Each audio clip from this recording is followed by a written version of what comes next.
Hello বন্ধুরা, কেমন আছো তোমরা সবাই? আশা করি তোমরা সবাই খুব ভালো আছো, আমরাও খুব ভালো আছি। তো আজকে হচ্ছে নীল ষষ্ঠী, আমি রেডি হয়ে গেছি। আর এই শাড়িটা না আমি পুরী থেকে কিনেছিলাম, পরা হয়নি। তুই ভাবলাম আজকের দিনে পরি শাড়িটা। আর শাড়িটা না তো বেশ ভালো, কিন্তু একটা সমস্যা, শাড়িটা ছোট।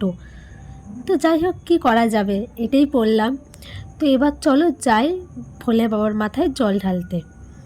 তো এই যে আমরা বেরিয়ে পড়েছি, আর আমি আর আমার শাশুড়ি মা যাচ্ছি। আজকে জানো তো রোদটা খুব কম।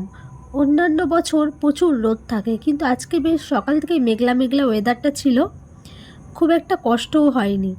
আর এই যে আমরা কথা বলতে বলতে পৌঁছে গেছি মন্দিরে। তো মন্দিরে দেখলাম খুব যে ভিড় তা না, তো ঠিকই আছে, এইটুকু ভিড় মানা যায়। আর এইটুকু ভিড় ঠেলে যদি পুজোই না দিলাম তো কেমন পুজো দিলাম বলো। আর এই মন্দিরটা এক সাইডটাতে না পুকুর আছে, চলো তোমাদেরকে পুকুরটা দেখাই। আর এখানে মানে আমার শ্বশুরবাড়ির এলাকাতে প্রচুর পুকুর আছে, আমাদের বাড়ির পেছনে আছে, তারপর আরও অনেক কটা পুকুর আছে।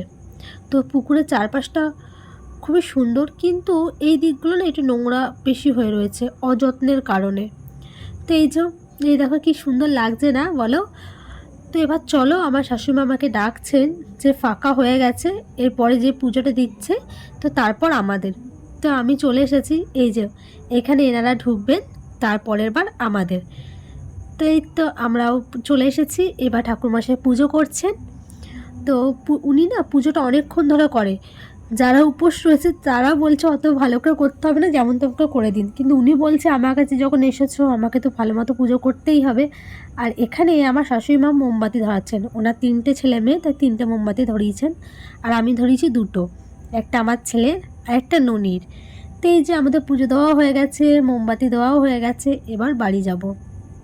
তো ছোট্ট পাড়া ব্লগটা কেমন লাগলো জানিও। ব্লগটা এখানেই শেষ করছি। যদি আমার ব্লগগুলো তোমাদের ভালো লেগে থাকে প্লিজ একটা লাইক করে দিয়ে চ্যানেলটা সাবস্ক্রাইব করে নিও। দেখাবে অন্য আর একটা ব্লগে। বাই।